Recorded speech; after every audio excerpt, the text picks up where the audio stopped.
Imagine a crime so brutal that it silenced an entire household, 6 people murdered on a quiet farm. Yet the most haunting detail isn't how they died, but what happened afterward. One by one, everyone who claimed to know something meaningful about the case vanished from the story. Some died. Some moved away. Some left behind only rumors and half-recorded statements. And a century later, the truth remains locked inside a farmhouse that no longer exists.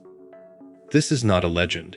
This is one of the most disturbing unsolved murder cases in European history, the murders at Hinterkaifeck, where, over time, every key witness disappeared. ISO ATF Farm, in 1922, Hinterkaifeck was not a town or even a village. It was a small, isolated farmstead located roughly 70 kilometers north of Munich, in rural Bavaria. The farm belonged to Andreas Gruber, a stern, deeply private man in his early 60s. He lived there with his wife C.D. Zilia Gruber, their widowed daughter Victoria Gabriel, and Victoria's 2 young children, 7-year-old C. Zilia and 2-year-old Joseph, and the family's new maid, Maria Baumgartner.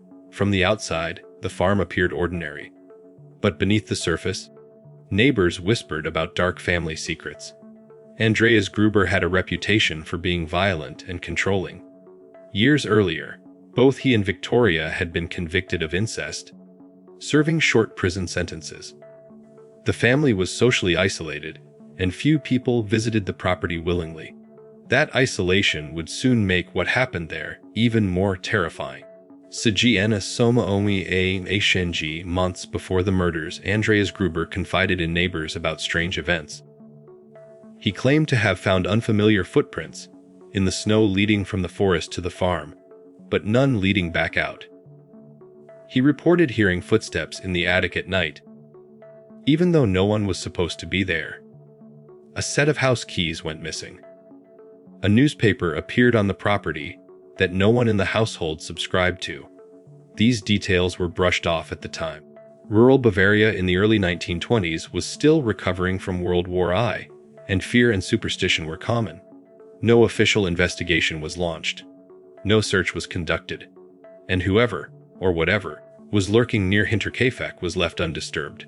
THEIGHTOF Mardars, sometime on the evening of March 31, 1922, or in the early hours of April 1, something went horribly wrong. Investigators later determined that the victims were lured, one by one, into the barn. There, they were killed with a mattock, a farming tool similar to a pickaxe. Andreas and his wife were killed first. Victoria followed. Then young Cecilia. Each was struck repeatedly. Afterward, the killer or killers went into the house.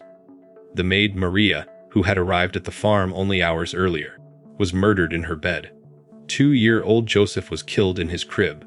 What makes this crime uniquely disturbing is what happened next.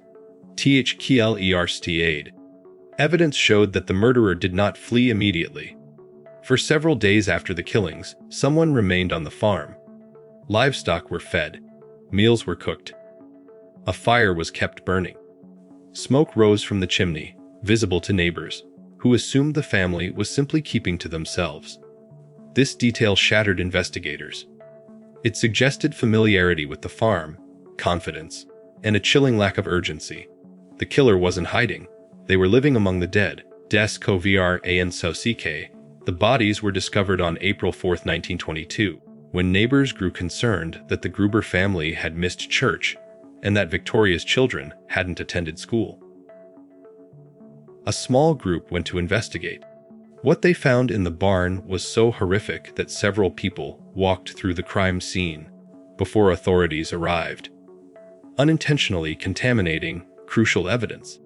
When police from Munich finally took over, they were already at a disadvantage. Forensic science was limited. The crime scene had been compromised, and most importantly, the people who might have known something were few and deeply afraid. ERL1UIT An CLNCE. In the days following the discovery, neighbors came forward with bits of information. Some recalled Andreas's earlier fears about footsteps and footprints. Others spoke about arguments, grudges, and suspicious strangers in the area. A few named possible suspects, former farmhands, traveling laborers, even Victoria's husband, who had died in World War I but was rumored by some to still be alive. But as weeks turned into months, something strange happened. The witnesses stopped talking. Some recanted their statements. Others moved away. And over the years, nearly every person who had provided potentially meaningful testimony either died or disappeared from the public record. This wasn't a sudden vanishing, but a slow erosion, one voice at a time, until the case was left with paper files and unanswered questions. One of the most discussed suspects was Lorenz Schlittenbauer, a neighbor who had a complicated relationship with Victoria Gabriel, and was believed by some to be the father of her youngest child.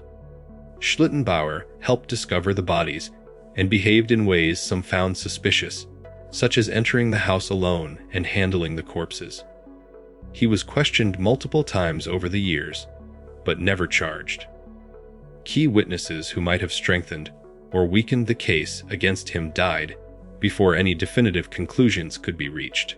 Schlittenbauer himself lived until 1941, maintaining his innocence to the end. Without living witnesses to challenge or confirm his story, suspicion remained just that, suspicion. War TME and las Testimonies.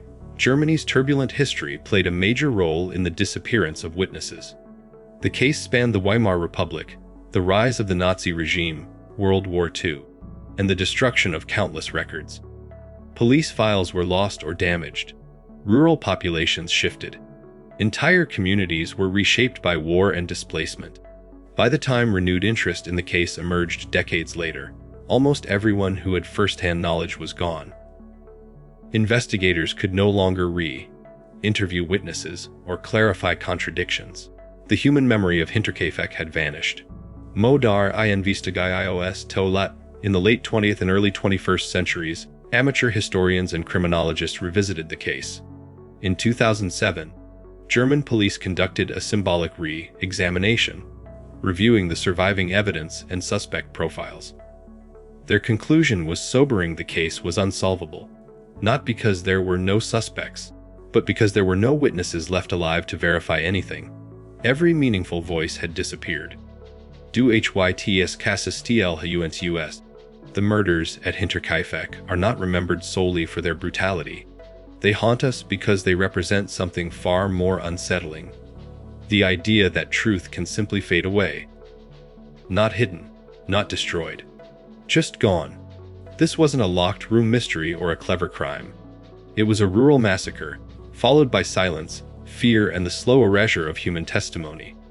When witnesses disappear, not all at once, but over time, justice doesn't just fail, it dissolves. The farm Tate Vanished. In 1923, the Hinterkaifeck farmhouse was demolished. The land was eventually reclaimed by nature. Today, there is nothing to mark where 6 people lost their lives. No memorial, no building, no sign. Just a field. And perhaps that's fitting. Because just like the witnesses, the place itself disappeared. If stories like this matter to you, if you believe that forgotten victims deserve to be remembered, and unanswered questions deserve to be asked, then stay with this channel. Subscribe, like this video, and turn on notifications so you never miss our deep dives into the world's most haunting unsolved mysteries. Because silence doesn't mean the story is over. Sometimes, it means it's waiting for someone to listen.